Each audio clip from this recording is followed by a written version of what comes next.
ఏ రంగంలో అయినా బంధుప్రీతి, వారసత్వం కామనే. దీన్ని నెపోటిజం అంటూ ముద్దుగా పిలుస్తున్నారు. సినీ ఇండస్ట్రీలో కుసంత ఎక్కువే వినిపిస్తుంది.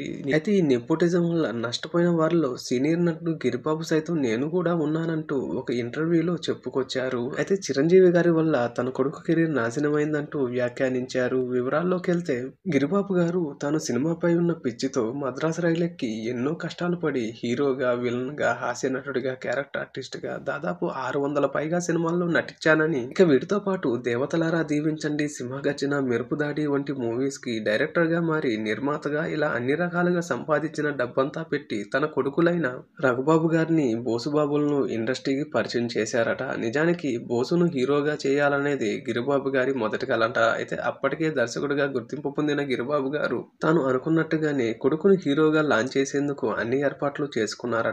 తనే స్వయంగా నిర్మించి ఇంద్రజిత్‌ను తెరకెక్కించారట.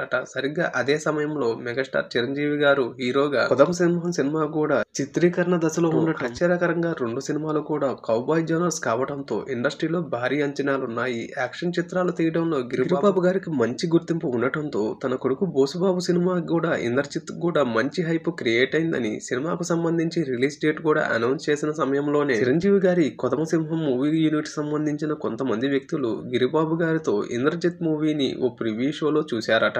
ఇక అవుట్పుట్ చూసిన తర్వాత 'కొదమ సింహం' వాళ్ళు కూడా హడావుడిగా మద్రాసు చేరుకొని షూటింగ్, పోస్ట్ ప్రొడక్షన్ కార్యక్రమాలను వేగవంతం చేసి సరిగ్గా ఇంద్రజిత్ రిలీజ్ అయ్యే తేదీనే తాము సినిమాను రిలీజ్ చేస్తామని పేపర్లో ప్రకటించడంతో ఈ విషయాన్ని చూసిన గిరిబాబు గారు ఒక్కసారిగా షాక్ కు గురయ్యారట. ఇక ఇంద్రజిత్ మూవీని కొనడానికి వచ్చిన బయ్యర్లు కూడా 'కొదమ సింహం' రిలీజ్ అనగానే రిలీజ్ విషయాన్ని తెలుసుకుని పెద్ద హీరో సినిమాతో పోటీ పడి మీ ఇంద్రజిత్ మూవీ నిలవగలదా అంటూ బయ్యర్లు కూడా ఇంద్రజిత్ మూవీని కొనడానికి ముందుకు రాలేదట. ఇక మూవీ విడుదల ఆగిపోవటం, ఇక అలానే 'కొదమ సింహం' మూవీ రిలీజ్ అయినప్పటికీ థియేటర్స్ వద్ద పెద్దగా ఆడకపోవటంతో ఇక మెగాస్టార్ సినిమానే నష్టపోతే ఇక మీ ఇంద్రజిత్ మూవీని ఎవరు చూస్తారు, ఎవరు కొంటారంటూ పెట్టిన డబ్బు కంటే చాలా తక్కువ ధరకే మూవీని అమ్మాల్సిన పరిస్థితి వచ్చిందని, ఇక సినిమా రిలీజ్ అయినా కూడా అప్పటికే మూవీ బాగుందని థియేటర్స్ లో వినపడుతున్నా కూడా కావాలనే ఫ్లాప్ అయిందని ఫ్లాప్ టాక్ ప్రచారం చేశారని, దానివల్ల తను ఆర్థికంగా చాలా నష్టపోయానని, ముఖ్యంగా తన కొడుకైన బోసుబాబు కెరీర్ కూడా నాశనమైందని,